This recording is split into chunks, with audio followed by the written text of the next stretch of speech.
Cancer Healer Center, a new beginning. पंतप्रधान नरेंद्र मोदींच्या निवासस्थानी महत्त्वाची बैठक सुरू. परराष्ट्र मंत्री एस जयशंकर यांच्यासह तिन्ही सैन्यदल प्रमुख बैठकीला उपस्थित. राष्ट्रीय सुरक्षा सल्लागार अजित डोवालही बैठकीसाठी दाखल.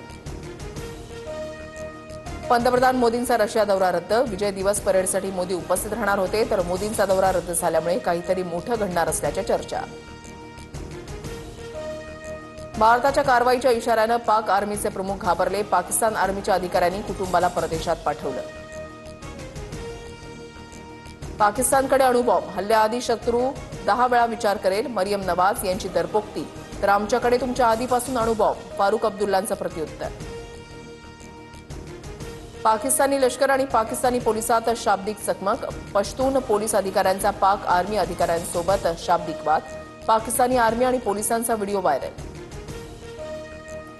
पहलगाम दहशतवादी हल्ल्याप्रकरणी उद्या सुप्रीम कोर्टामध्ये सुनावणी. सुप्रीम कोर्टाच्या निवृत्त न्यायाधीशांमार्फत चौकशी करण्याची मागणी. मोदी सरकार देशात जातनिहाय जनगणना करणार. केंद्रीय मंत्रिमंडळाच्या बैठकीमध्ये निर्णय. 94 वर्षांनंतर देशात जातनिहाय जनगणना होणार. तसंच स्वातंत्र्यानंतर देशामध्ये प्रथमच जातनिहाय जनगणना होणार.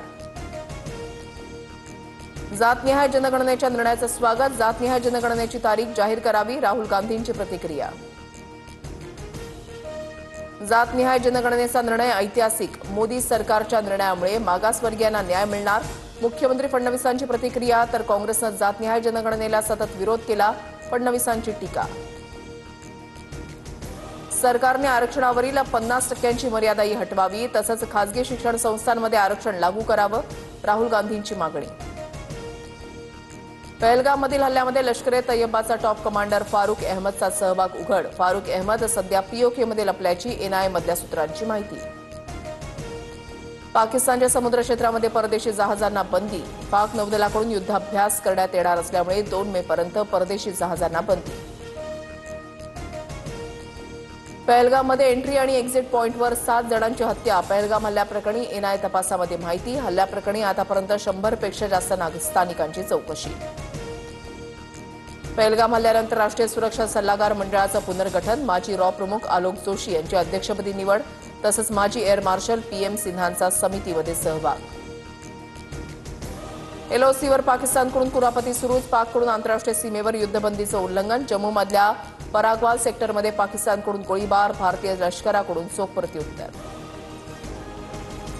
पहलगाम हल्ल्याचा मुद्दा ब्रिटिश संसदेमध्ये उपस्थित. वाढत्या तणावाच्या पार्श्वभूमीवर ब्रिटनकडून भारत आणि पाकिस्तानला शांततेचं आवाहन. अनेक ब्रिटिश खासदारांकडून पहलगाम हल्ल्याचा निषेध. पहलगाम हल्ल्यानंतर पंजाब सरकार अलर्ट मोडवर. पाकिस्तान बॉर्डर शेजारी अँटी ड्रोन मिसाईल तैनात. भारतामध्ये शस्त्र आणि ड्रग्ज पाठवणाऱ्या ड्रोनकडे लक्ष.